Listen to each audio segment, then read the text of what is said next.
Hello and welcome to Chapters, A Life in Books. I'm Hannah MacInnes. Each week I step inside an independent bookshop to meet one of the British Book Awards shortlisted authors and talk about the books that shaped them. In this episode we're joined by the one and only MC Grammer, an award-winning educator, author and World Book Day ambassador whose infectious passion for language and storytelling has inspired a new generation of readers and writers.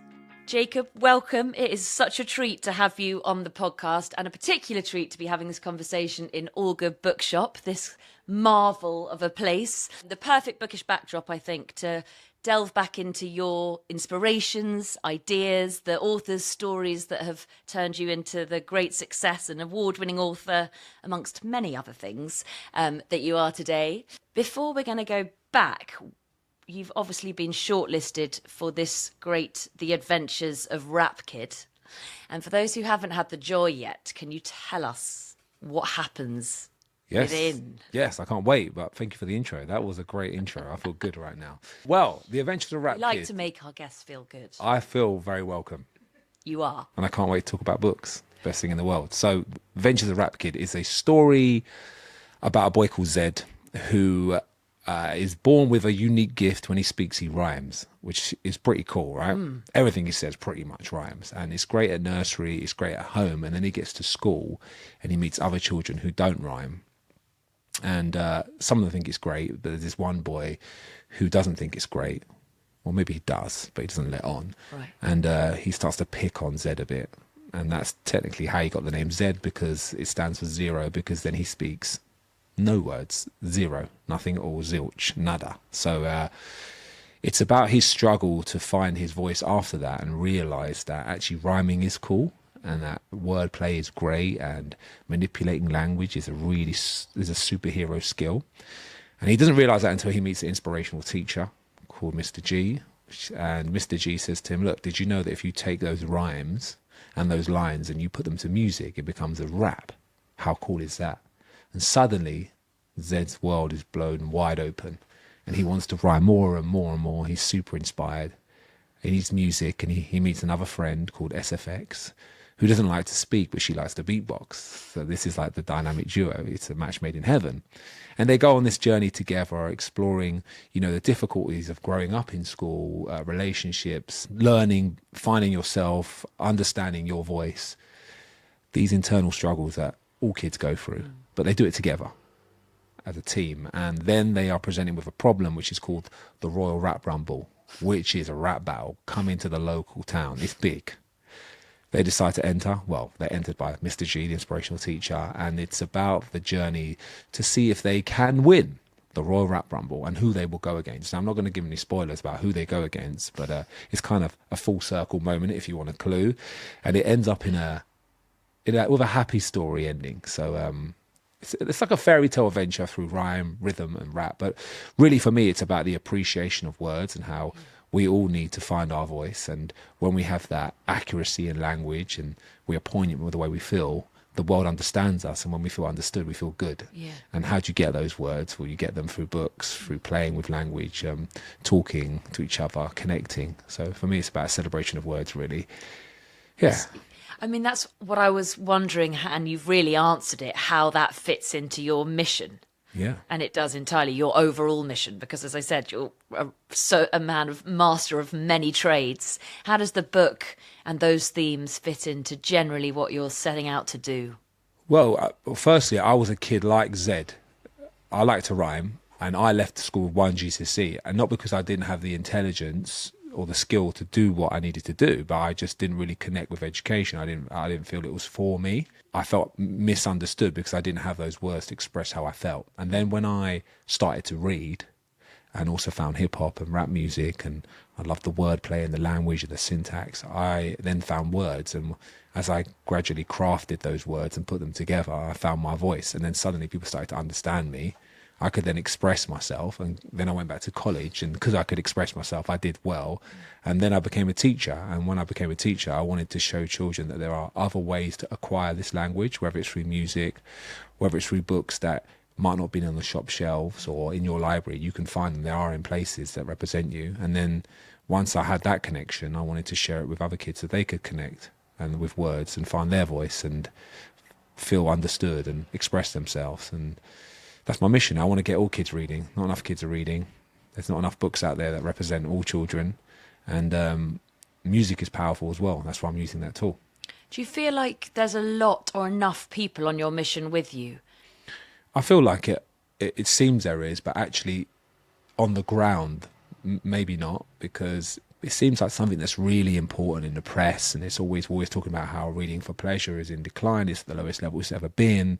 It seems like there's a lot of noise around it, but actually getting kids reading, championing it, being a face, connecting with them, going to the schools, putting on shows, visiting them, writing books, celebrating on social media. I feel like we can do more together as people, because it affects all of us. Yeah. These kids are going to be our leaders in the next 20, 30 years. We need them to be able to express themselves and be understood. It's so interesting. I mean, what do you think the more would, in your ideal world, look like? I just think profiling it, getting the right people that really influence them to jump on board as well. It's not just about having authors on board who are doing such a great job. It's about the celebrities, the faces, the YouTubers, the footballers, all of these people that they see that kids are impressionable. Yeah. They listen. Kids want to dress up as MC Grammar, wear a chain, wear a hat, wear shades. They want to rap about books. They want to say, wow, I've just found this voucher. It says I get a free book. If kids want that, they understand the energy. Yeah. So we need to just do more of that. Mm-hmm. They are young at the end of the day. We can influence them. And there are so many other influencers out there that could jump on board and help us on this mission. Do you remember your first influence, bookish influence? Yeah, I mean, I was fortunate to be read to all the time. My mum was amazing at reading with me, and my dad as well. So I love all those moments, and I have fond memories. The one that really sticks with me is Where the Wild Things Are. I just love that book. Mainly because I was a kid like that, who went through all those emotions and feelings, and sometimes I need to go into my room and just be like, you know what I mean? And then actually, I feel like that book really validates, the levels we go through emotionally as children, but also that it works out in the end, and it's okay just to go to a different place for a little while, use your imagination, be free, calm down. You still get your dinner at the end of the day, and everything works out with mum. So that's my favourite one. That's what sticks to me, and I read it to my kids all the time. So yeah, your first book-shaped memory is also your first favourite book. Yeah, because I think like it's the one that sticks to me. I think that's about that connection again.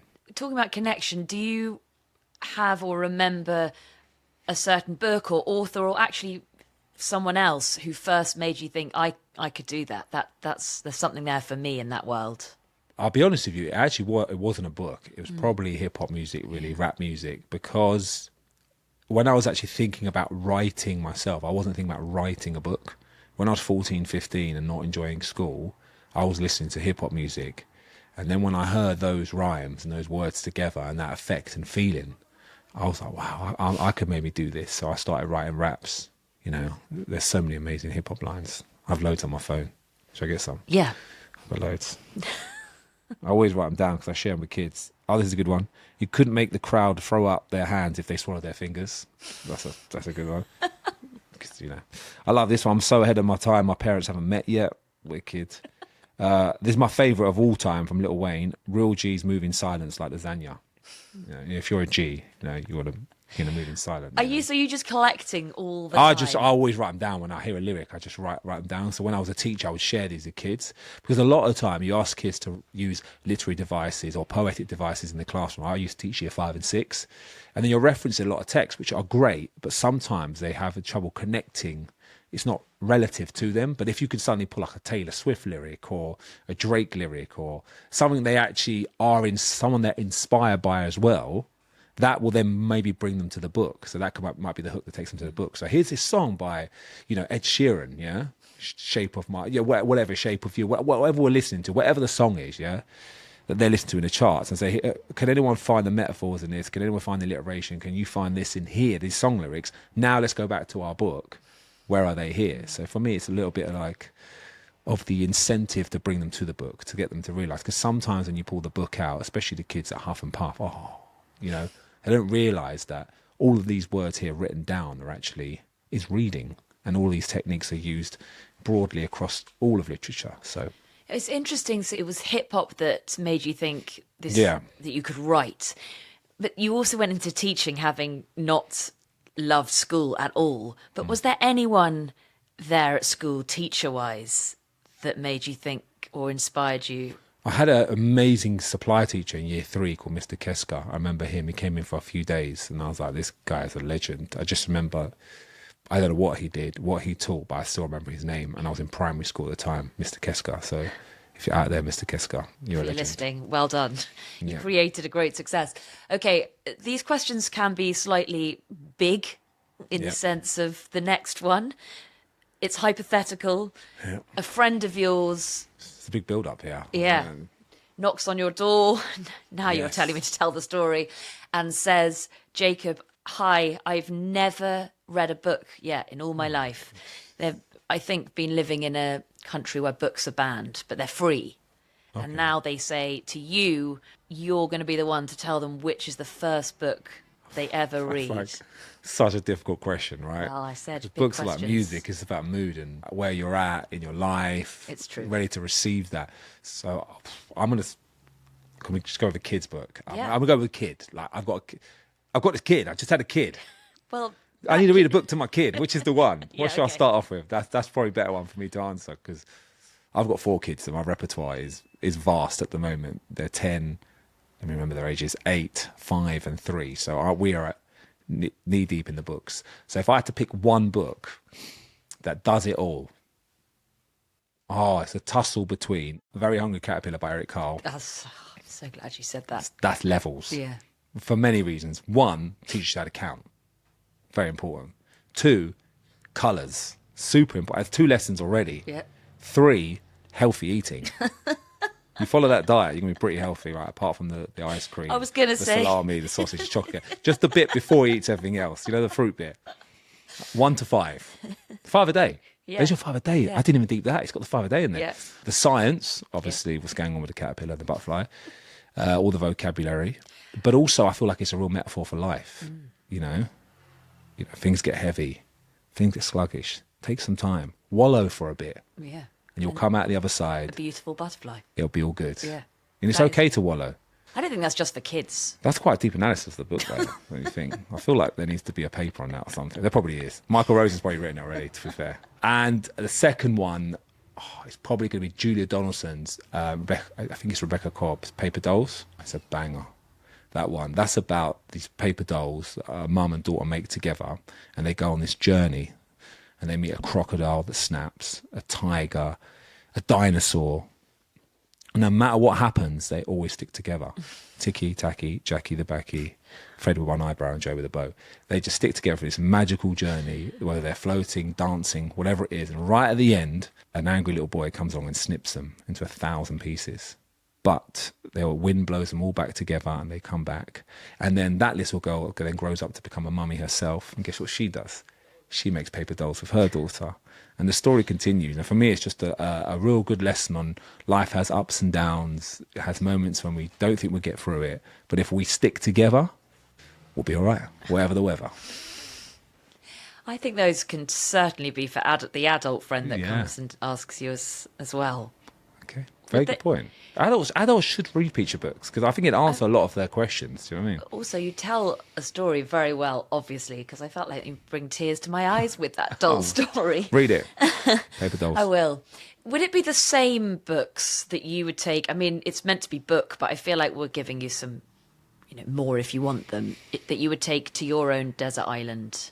I've had a big week, so I'd love to be on a desert island right now. I mean, wouldn't we all? Yeah, that would be pretty cool. But I feel like after a while, you'd want to escape somewhere else. So a desert island book has to be something that has multiple universes or almost like a portal itself. So it needs to be a proper selective pick because you want to travel again from the desert island when you're bored of the desert island. So I'd probably go like Chronicles of Narnia or something like that. Yeah, because then I can go, anywhere, everywhere. So many cool characters. I'm also reading it with my daughter at the moment and she's loving it. And it's a great story and it really reminded me of the wonder and the experience of myself when I read it the first time. So I think would that then also be the literary world that you would most like to escape to, Yes. not from a desert island, just from Oh yeah, today. all day long. I mean, just the fact that you can go into a wardrobe and then come out the other side. That's a very good choice. It's amazing. And then the original, the idea of it's not been unbelievable to the people with you, and then they join you, and then more people join you and tag along, and then it just, the Queen and her cruel intentions and how she negatively influenced everyone else around them, but actually then the power of being good, just always, it's a banger, isn't it? Really, let's be honest, a banger of a book. I mean, so we're talking a bit about escape. Yep. You said you'd quite like to get to a desert island. Sure. I think we all would, especially now, and we all need books, I think, that give us comfort, which they do so well, as well as unsettling and unnerving. But I think everyone's sort of hanging on recommendations for books that are a balm, just to ease your mood in troubled times. Oh yeah, well, that's really difficult as well because there's so many. If I had to pick one, probably Anjali Ralph's The Boy at the Back of the Class. The reason why I picked that book is because I think everyone in this world right now needs a bit of that, especially now. And also it's a wonderful story of a refugee through an honest voice, which is a child. And the way a child tells a story and the words they pick, and she's so clever the way she wrote that book, it really actually permeates through anything. And as adults, we always listen to children, and I think that's why that book has broken so many boundaries, is because she somehow carved this child's voice throughout the whole book, and it really feels like an honest story. And essentially when it all comes down to it is that how small moments of kindness make massive seismic shifts in this world. And if everyone just did a bit more of that on a daily basis, the world would be a better place. I mean, as you allude to, books can do that in their incremental, really clever, quiet way. And for you, especially on that theme, it's, everyone's hope that perhaps children's books can change people's minds where they really need to be changed, and more kindness, more welcoming. Is there a book for you that made you think about the world differently, that changed your mind on something or someone? I think there's so many books that can do that, but again, they're pretty much subjective to you and where you're at in time a lot of the time. So I think it's quite hard to suggest that to someone. What I know is the thing it does, it starts with you though. So actually the book I'm going to mention is a book that changed me, that then made me more open to receive information. And that was a book called The Slight Edge by Jeff Olson. And that for me is like a manual of how to be a better person. And I read that.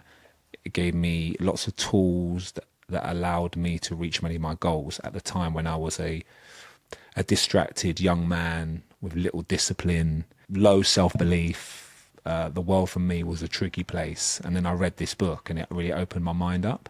And then once I had myself sorted, I was then more available to other people and other books that would have more of an influence on me. Because had you given me something else, I might have just refuted it and said, no, that's not for me. But actually this whole book opened me up. In what way did it? It allowed me to understand that the systems and principles that successful people use in the world, it was called self-help books back in the day. They're not called that anymore. I think they're called personal development books now. But that just really just showed me that actually it's okay not to be okay. It's actually step one. And it's not a setback, it's a step back. And when you analyse and reflect on your life, you can really then design it and refine it. And that's what I did with that book. Do you still turn to that book, or do you have... Yeah. I buy it for many friends, and I've given it as gifts. I don't think it's in print anymore because it's really expensive to buy now. But yeah, I have given it as a gift. I gave it to my brother-in-law when he wanted a little bit of a boost. Yeah. Gave it to him, I'll give it to friends. So is that your reread book? Yeah. Or do you have a certain book that you just pick up again and again? I have so many that I reread. But I would say, yeah, if that's the one, that and Letters to a Friend by Anthony Robbins is a good one. I just really got into that whole you could do it, man, kind of vibe when I was about 19, 20, 18, 19, 20. I just really needed that push, that kick, and those really resonated with me, that sort of book. And also, I mean, fiction, that's non-fiction, obviously.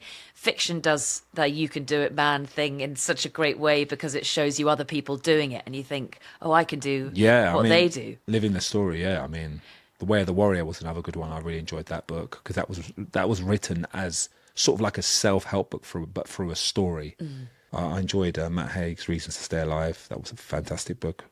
I have a book club. We're now only down to 2 members, but we're still sort of going. Who are the members? You and me and my friend Theo are Right. still the members. We had more members, but people have moved to different countries or different places and so on. But we try to read books like that really challenge us with our stories or the information, something that's quite out there and wild for us as a group that we wouldn't usually wouldn't even think of. So, Okay, what if you and Theo could invite one author, alive or dead, to come and join you for a coffee? I mean, maybe you could talk about their book, but they come and join you. You can have a coffee with them. Who would you choose? that's a very difficult question, isn't it? One. I get to ask the question. So Yeah, I feel you. quite happy about that. Do you know the because answer to that? Your I own mean, the question. Though? answer's That's very us. hard. One. I'm going to say probably James Allen, who wrote As a Man Thinketh. Okay. I loved that book. What would you ask James? I would say, how are you so wise? Oh, actually, I would also like Stephen Fry would be pretty good conversation. I saw him once in the green room at Hay, and I just like fanboyed and was like, I was going to say hello, then I did say hello. You didn't. And then you're going to, I'm going to go and say hello now, and he was gone. So you've never spoken to him? No. Oh, I feel like maybe through this podcast we can make some of these literary dreams come true. That would be amazing, because my mum's Greek Cypriot, and I've always loved all those ancient Greek tales and stories, and the way he retells them in his books, and just how eloquent he is. So yeah, James Allen, Stephen Fry, chilling. Both of them. Maybe at a Greek restaurant. Yes, I said coffee, but we allow... Greek restaurant, like a big meze, you know, it's just because those meals take ages. You've got like 3-4 hours. With Stephen. We can really just Still not enough. Coffee's like half hour. Do Yeah. you know what I mean? It's not Okay. enough time. Greek meze with Stephen Fry. Let's do it. That's quite a good Can choice. you guys set that up? Yeah. We will try. Okay. If he's listening, Stephen, if you're there. do you have a certain Greek restaurant that it would be? Just so he knows. Nissi in Palmer's Green or Desiree in Cockfosters. Okay. It's on me. It's on you. And you're coming? Okay. You're coming as well? Yes, please. But I would have to stay quite quiet so you can have your conversation. Well, you can like mediate the whole thing and just... Okay. What about a character that you might have already said this character because you've definitely mentioned characters that I can see from your eyes you love. But is there a character that you've fallen in love with more than any other? Yeah, when I was a kid, and also one I try to share with children is Matilda. Oh, yes. I know it's quite obvious, but actually it's the power of books, really. No matter how dark your world is, there's light in the books. No matter what happens, wherever you are, you can go anywhere with a book. You can be anyone with a book. You can change your whole life with a book. And I think it's also a good nod to the power of learning. If we learn, we discover. When we discover, we change. And that little girl there is a wonderful metaphor or realization of that power, that infinite possibility. From love and Stephen Fry at Greek restaurants, it's all been quite nice for a while.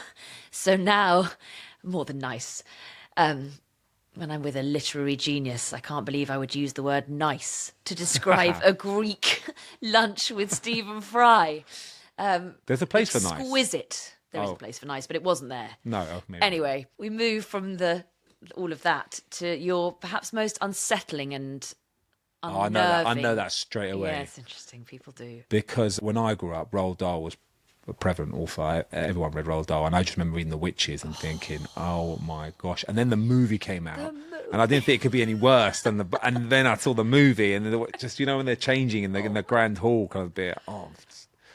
Yeah. I mean, my eldest Ellie, she's 10, and she's still not seen it. So I won't let her watch that film because I just remember myself as a kid just constantly just being scared of that, and the book as well. Do you think the film or the book is more unnerving? Well, I originally remember reading the book and being a bit freaked out. And then I saw the film. So I think it compounded. All those mice running around. Yeah, just green smoke. And, all of that. Just. But the granny is lovely. Lovely. And Luke. Yes. Could be your hero. Could be, yeah. You are a judge now for the British Book Awards. You can give an award to anyone you like, this time alive, though, for their book. Who would you give your British Book Award to? I'm going to go with Skandar by A.F. Stedman. Because she'll be happy with that. Yeah, she's a fellow MC Grammar Award. Yeah, she's a fellow SNS author as well. But not that's not the reason. The real reason is because it's not often stories like that come about. They come about once in a while. It's like Harry Potter. It's that kind of, for me, it has that energy about it. It's an adventure. It's fantasy. It's a series. It's wild. I mean, unicorns, if you ask my daughter Tia, they're just lovely things. Like, they're not bloodthirsty, wild. And I think that there just in itself, battles, it's just friendships. It's a blockbuster. It's a blockbuster of a book. I'm sure it's going to be a blockbuster of a movie. That's my award winner right there. Brilliant, and great explanation of why. What are you reading at this very moment, if you have time to I have, reading? yeah. Always got time for books. Come on. Yeah. Don't have time to eat sometimes, but I've got time to read. I'm going to go, we are reading. Eat while you're... Yeah, I could, yeah. Got 4 kids, so... Yeah, there's a lot of reading going down in my house. We are reading at the moment Nico's loving Pete the Cat by Eric Litwin. Eric Litwin. I always remember it, actually, Eric, because lit wins. Literacy wins. Pete the Cat. You read Pete the Cat? Fantastic. It's about this cat that goes for a walk in these fresh white trainers, steps in a pile of strawberries. What colour does it turn Pete's shoes? Red, yeah? Yeah. Does Pete cry? Goodness, no. He just carries on walking, singing his song. I love my red shoes. I love my red shoes. I love my red shoes. And then Pete steps in a big pile of blueberries. What colour does it turn Pete's shoes? Blue. Does Pete cry? No. Goodness, no. Goodness, no. He just Goodness, carries no. on singing his song. I love my blue shoes. Come on. I love my blue shoes. I love my blue shoes. And then Pete steps in a big pile of mud. Oh, what no. colour does it turn his shoes? Brown. Does Pete cry? Goodness, no. He just walks along singing his song. I love my brown shoes. I love my brown shoes. So I play that on my ukulele with my son, and we sing this, and he just loves it, and it's a good vibe. So Pete the Cat. What am I reading with Tia? At the moment, Tia's reading Jolly Phonics. Remember Jolly Phonics from back in the day? Answer my arm. Answer my arm. So she knows all her phonics down because of the Jolly Phonics crew. We are clicking castanets. We are clicking castanets. Anyway, tune after tune, that one. With the big two, we're reading A Little Prince at the moment. Yeah. Classic. Yeah. Great book. I'm having to decipher some of it for the language. For some of them, they find it a bit tricky, which I think is cool because it kicks off loads of other conversations, which is brilliant. Then myself, The Life Impossible by Matt Haig. I've started that recently. Wow, so you are reading a lot of books. Yeah, lots. I mean, just this morning, Nico and I read about 6 books. One of them was Where's Wally? Try doing that with a 3-year-old. It's pretty... So for your own reading, do you have a certain... Yeah, before bed, mostly. Or when I'm on if I'm travelling for work, like on a train, like next week I'm going on abroad, so on the plane I'll read my book, and those sort of spaces I tend to find it. My favourite place, if I had to pick a favourite place, would be in a coffee shop. Yes, good. By the window. Yes. I need condensation, yeah? Oh. Like, winter, like a hot drink, that's just a vibe. I obviously all the time want to read, but if I could, like, the best time of year is like Christmassy time. So the the gingerbread coffees yeah, are that's out. that Scandinavian. Yeah, that vibe. There's vibe. Condensation on that, and it's like got the book, Certain maybe cafe? a sweet, a bit bougie, but I do like a Gale cinnamon bun. So if I got an option to do that, obviously as a treat, I'm doing that every day. So the perfect reading situation. Unless girls can hook me up every day, I'm down for a little like sponsorship. I'm joking. I'm not joking. So wait, so the perfect situation is a Gale's with a condensed window on a cold day. Yes. And a cinnamon bun. And the flat, type of coffee? Flat white. All day long. I really approve of this situation. Good book. I quite want to go there. The book has to be there, of course, as well. It's not just about the cinnamon bun. And What about when you're writing? Where do you do that? I wrote that book in Gales, actually, at the back of Gales. They really are going to give you a sponsorship. Yeah, I did actually write that at the back of the Gales. The second book I wrote partly in Nando's. I spent some time in there writing Nando's one week, and I wrote it abroad in Cyprus in a village, and I also wrote a lot of that in a hotel room when I was travelling for tour. You've spoken about inspirations from hip-hop for just generally becoming the person that you are, but for this book, was there anything that inspired the adventures of Rap Kid particularly? Not really. For me, it was more about actually creating a book that represented children today. something they could see themselves in, so multiple characters that kids could connect with straight away. That was very important to me. I wanted to have that balance and that diversity in the book of characters, but also there's lots of references to things that I believe they're into. So whether it's like games they play like Minecraft, there's a Minecraft rap in there. There's a chicken fajita rap. There's a rap about the loudest fart in Europe, which I think is really funny because I know that would make me laugh as a kid. There's also, it's got these things called brainwaves where Zed pings off into a part of his brain and he just goes into one about something. Have you ever thought about the word? Like his mum says, typical mum advice, you know, the greatest hits they'll say, you know. And he goes, does your mum say things like this? And he randomly lists all these things that your mum says, you know. Just, yeah. So for me, I wanted to write something that represent them, something they connect with, something that's modern and something that's different. And that's what it was about. And I test it with the kids I work with. I got my kids to read it. I asked, you know, lots of children in the schools that I go to, what do you think of it? And I got an understanding from them, they enjoyed it. And it's now crystallised as a thing you can hold in your hand right now. It absolutely is. I'm lucky enough to be holding it. My very last question to you is, what next? I mean, I can't believe you have the time for more, but what are you up to at the moment? I have got a lot going on my YouTube channel. Got a song coming out on Thursday. We've got lots of amazing collabs with really cool people coming out this year on the YouTube channel. UK, US talent. We can't reveal top secret. Can't reveal all of it. I'm sorry. Anything you can reveal? No, not really. There might be a collab with a very, very famous US rapper, though. Very famous. Just putting that out there. But also, we've got the Ridiculous Raps and Rhymes coming out of Michael Rosen, beginning of May. My first picture book comes out in July, which I don't believe has been announced yet, so this might be the announcement. Picture book coming in July. And then, of course, there's Rap Kid 3 next year, possibly some more picture books, and then maybe, just maybe, an MC Grammar graphic novel coming soon as well. Oh, my word. Do you sleep? Not much. That's mainly because I've got 4 kids. Yeah. But I'm really enjoying this journey. For me, I want to be a voice and a person that kids look up to hopefully be an inspiration to them, because I needed that person when I was growing up. So if I can be that person for them, I'm super happy. I'll sleep later. Thank you very, very much. Thank you for having me. Had fun.